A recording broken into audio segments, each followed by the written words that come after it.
Dear friends, welcome in our channel. इस video में हम सीखने वाले हैं class 12th subject biology chapter number 5 principles of inheritance and variation के बारे में। यह हमारे वीडियो का थर्ड पार्ट है। इससे पहले हम 2 पार्ट देख चुके हैं। सेकेंड पार्ट में हमने देखा था law of dominance with monohybrid cross and test cross क्या होता है, ये हमने सीखा था। अब यहाँ पर हम सीखने वाले हैं मेंडल्स के 3 इम्पोर्टेंट लॉ। तो देखते हैं क्या है ये लॉ। यहाँ पर फर्स्ट लॉ दे रखा है लॉ ऑफ डोमिनेंस, जिसको हम प्रभाविता का नियम भी कहते हैं। क्या कहते हैं इसे? तो प्रभाविता का नियम यानी कि law of dominance. Second law था इनका लॉ ऑफ सेग्रीगेशन और law of purity of gametes, जिसको कि पृथक्करण का नियम भी कहा जाता है। ठीक है, इसके अलावा थर्ड लॉ था इनका लॉ ऑफ इंडिपेंडेंट एजॉर्टमेंट, जिसको स्वतंत्र अपव्ययन का नियम कहा जाता है हिंदी में। आइए सीखते हैं। फर्स्ट लॉ है यहाँ पर लॉ ऑफ डोमिनेंस। तो लॉ ऑफ डोमिनेंस क्या है? When a cross is made between 2 pure homozygous plants taking only one pair of contrasting character into consideration, only one of the character of a pair express itself in the F1 generation। क्या कहा इन्होंने कि जब हम कोई 2 contrasting character लेते हैं, मतलब एक दूसरे से बिल्कुल भिन्न होते, जैसे यहाँ पर जो मेंडल ने प्रैक्टिकल किया था, उन्होंने क्या किया, 2 गार्डन पी यानी कि गार्डन में उगने वाले पी प्लांट्स लिए थे, यानी कि मटर के पौधे लिए। एक जो था वो टॉल था और दूसरा जो था वो ड्वार्फ था। ठीक है, इसमें अगर टॉल में देखें हम तो इसको जो जीनोटाइप था वो कैपिटल टी था, और जो ड्वार्फ प्लांट था उसका जीनोटाइप स्मॉल टी था। ठीक है, अब इन दोनों के बीच में जब क्रॉस करवाया तो क्रॉस में जो F1 जनरेशन में जो भी पौधे आए उनका जो जीनोटाइप था वो capital T and small T था। यानी कि यहाँ पर जो पौधे आए थे वो कैसे आए थे? हाइट में सारे टॉल आए थे।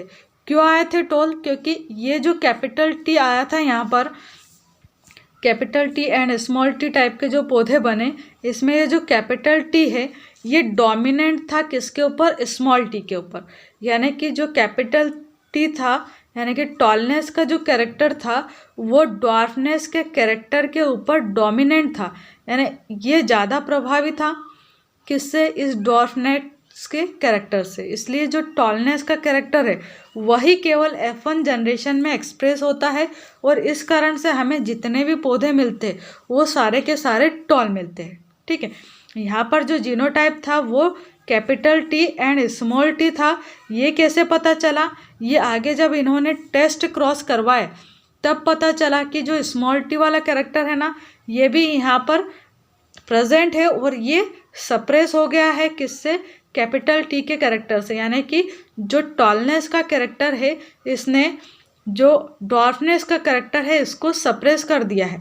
किसमें? F1 जनरेशन में। बट F2 जनरेशन में जब इसको एक और स्मॉल टी मिलता है तब ये कैरेक्टर एक्सप्रेस होता है। इससे क्लियर होता है कि यहाँ पर F1 जनरेशन में स्मॉल टी प्रेजेंट था, तभी तो जाके वो F2 जनरेशन में एक्सप्रेस होता है। ठीक है, अब यहाँ पर नेक्स्ट हम देखने वाले हैं लॉ ऑफ सेग्रीगेशन और law of purity of gametes. इस लॉ के अकॉर्डिंग मेंडल ने क्या कहा?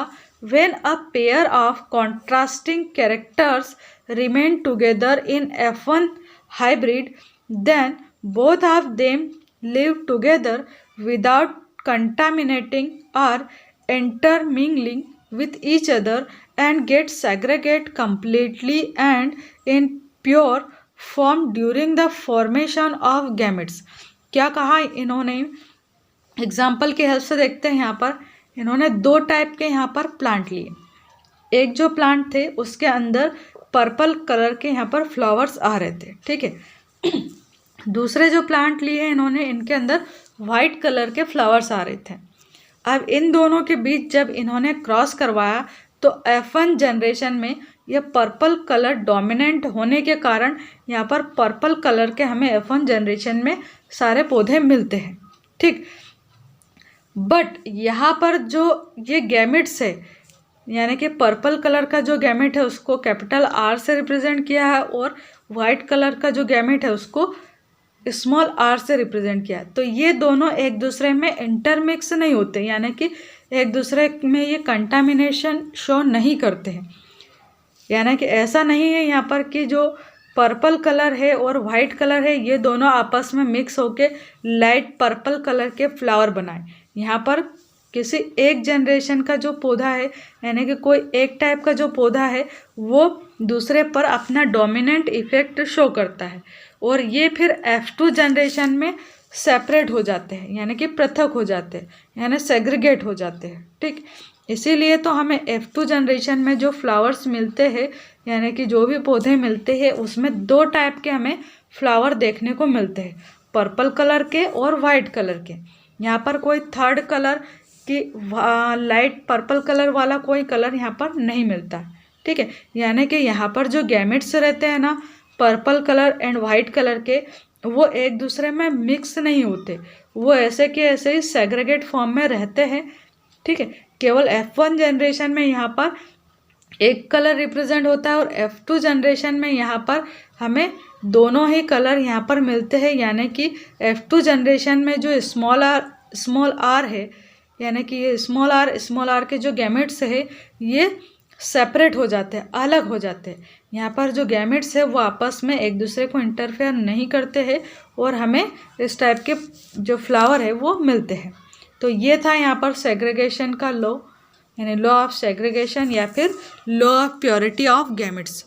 अब यहाँ पर हम देखते हैं लॉ ऑफ इंडिपेंडेंस असॉर्टमेंट का लॉ। अब ये जो लॉ है इसके लिए हमें डाई हाइब्रिड टाइप का यहाँ पर क्रॉस करवाना पड़ता है। ठीक है, डाई हाइब्रिड क्रॉस यानी कि यहाँ पर हमें दो कॉन्ट्रास्टिंग कैरेक्टर्स लेने पड़ते हैं, ऐसे कैरेक्टर्स जो एक दूसरे के जस्ट अपोजिट होते हैं। और फिर हम देखते हैं यहाँ पर कि जो कैरेक्टर्स रहते हैं वो एक दूसरे में इंटरमिक्स नहीं होते हैं, एक दूसरे में एक तरह से इनकी इंटरमिंगलिंग नहीं होती है। ठीक है, यानी कि जो कैरेक्टर है वो अपने आप में सेपरेट रहते हैं। जैसे यहाँ पर इन्होंने मेंडल ने क्या किया, एक टाइप के जो पौधे लिए उनके जो सीड थे वो कैसे थे, शेप में अगर देखे जाए तो राउंड शेप था इनका और येलो कलर था।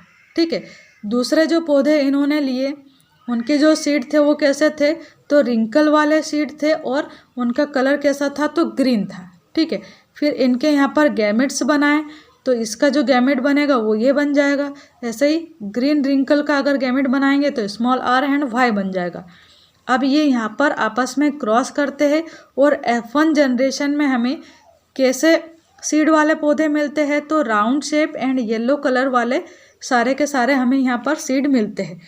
ऐसा क्यों हुआ, क्योंकि यहाँ पर जो येलो कलर है और राउंड जो शेप है ये डोमिनेंट है किस पर, यहाँ पर wrinkle shape and green colour पर, इसलिए ऐसा होता है। ठीक है, इसके अलावा जब F2 जनरेशन में यहाँ पर हम क्रॉस करवाते हैं तो हमें इस टाइप से यहाँ पर अलग अलग टाइप के सीड मिलते हैं, यानी कि यहाँ पर हमें राउंड येलो वाले सीड भी मिलते हैं, साथ ही हमें यहाँ पर रिंकल और ग्रीन वाले सीड भी मिलते हैं, ये रिंकल ग्रीन और रिंकल येलो कलर के सीड भी मिलते हैं हमें यहाँ पर। ऐसे ही राउंड और येलो कलर के सीड मिलते हैं, यानी कि अलग अलग टाइप के यहाँ पर हमें सीड मिलते हैं और उनका एक फिक्स रेशियो रहता है। क्या रेशियो रहता है, 9:3:3:1 का यहाँ पर रेशियो हमें मिलता है। साथ ही यहाँ पर इस लॉ में क्या कहा गया है कि ये जो लॉ है इसमें जो हमने यहाँ पर राउंड लिया था शेप और येलो कलर लिया था, तो ये दोनों कैरेक्टर है ना एक दूसरे के साथ जुड़े हुए नहीं हैं। यहाँ पर हमें राउंड शेप और ग्रीन कलर वाले सीड भी मिलते हैं। ये देखिए राउंड शेप है और कलर कैसा है, यहाँ पर ग्रीन है। ठीक है, ऐसे ही यहाँ पर हमें येलो कलर के साथ में रिंकल वाले सीड भी मिल जाते हैं। ये यानी कि ये जो दोनों कैरेक्टर है, जैसे येलो कलर और रिंकल शेप, ये दोनों एक दूसरे से पृथक हो जाते हैं। ठीक है, जैसे यहाँ पर ये जो कैरेक्टर है एक शेप का कैरेक्टर है और एक यहाँ पर कलर वाला कैरेक्टर है, तो ये एक दूसरे से आपस में जुड़े हुए नहीं हैं। ठीक है, ये जो कलर है वो इस सीड के साथ भी जा सकता है और इसका जो कलर है वो इस सीड के साथ जा सकता है, मतलब ये एक दूसरे के साथ शेयर हो सकते हैं। इसीलिए यहाँ पर हमें F2 जनरेशन में जो भी सीड मिलते हैं उसमें कैसे मिलते हैं, येलो राउंड शेप वाले जो कि हमने लिए थे ये, है ना। साथ ही हमें यहाँ पर मिलते हैं येलो रिंकल शेप वाले।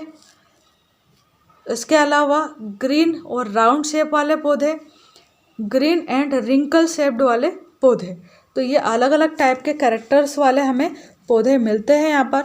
इससे क्लियर होता है कि हर एक जो कैरेक्टर है, चाहे वो येलो कलर का हो या ग्रीन कलर वाला हो, राउंड शेप का हो या फिर रिंकल शेप का हो, ये सारे ही कैरेक्टर अपने आप में फ्री है और ये नेक्स्ट जनरेशन में अलग अलग कैरेक्टर्स के साथ में मिक्स होके जा सकते हैं और अपने आप को एक्सप्रेस कर सकते हैं। तो ये था इनका लॉ ऑफ इंडिपेंडेंस एजॉर्टमेंट का लॉ मेंडल का। आई होप आपको ये अंडरस्टैंड हुए होंगे।